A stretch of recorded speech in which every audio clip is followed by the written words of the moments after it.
দারিদ্র্য, অভাব আর অদম্য লড়াইকে সঙ্গী করে উচ্চ মাধ্যমিকে রাজ্যে নবম স্থান অর্জন করেছে কালনা মহারাজা উচ্চ বিদ্যালয়ের ছাত্র সাগর মণ্ডল।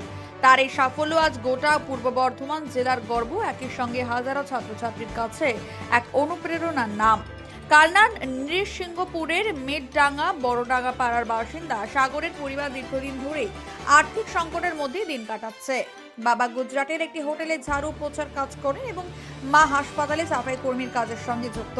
সংসারের অভাব এতটাই ছিল যে মাধ্যমিকের পর থেকে গ্রামের বাড়িতে একাই থাকতে শুরু করে সাগর। নিজে রান্না করা থেকে শুরু করে সংসারের ছোটখাটো কাজ সামলে নিজের পড়াশোনা চালিয়ে গিয়েছে সে।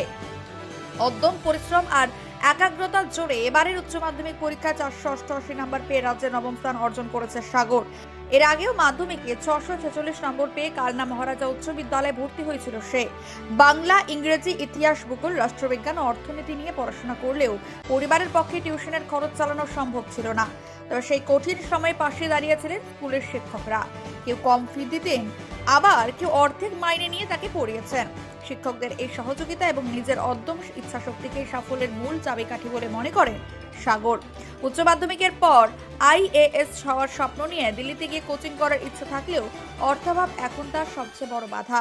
তাই আপাতত বাবা মায়ের কাছে গুজরাটে গিয়ে একটি হোটেলে কাজ করে শেষে মাসে প্রায় 15,000 টাকা আয় করে ভবিষ্যতের পড়াশোনার জন্য টাকা জমাচ্ছে সাগর। একদিকে রাজ্যের মেধা তালিকার নাম, অন্যদিকে জীবিকার তাগিদে হাতে ঝাড়ু তুলে নেওয়া সাগরের এই সংগ্রামী জীবন আজ সমাজের কাছে এক উজ্জ্বল দৃষ্টান্ত। প্রতিকূলতাকে হার মানিয়ে স্বপ্নের পথে এগিয়ে চলা এই ছাত্রের কাহিনী নিঃসন্দেহে অনুপ্রেরণা যোগাবে বহু তরুণ তরুণীকে। মৃত্যুঞ্জয় যশের রিপোর্ট, মেমারি আপডেট নিউজ।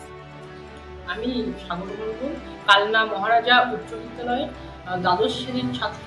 এবছর উচ্চ মাধ্যমিক পরীক্ষায় আমি রাজ্যের মধ্যে নবম স্থান অর্জন করেছি।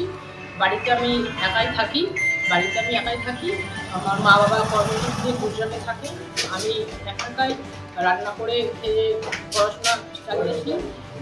প্রত্যেক দিন আমি শান্তিপুরে 7-8 কিমি সাইকেল চালিয়ে যেতাম, বাড়ি এসে রান্না করতাম, পড়তে যেতাম টিউশন, কালনা স্কুলে আসতাম, যেটুকু টাইম পড়তাম, অন্য কোনো খেলাধুলা বা অন্য কিছু যেতাম না। সকালবেলায় একটু দৌড়াতে যেতাম, প্রত্যেকদিন শরীরচর্চা করতাম।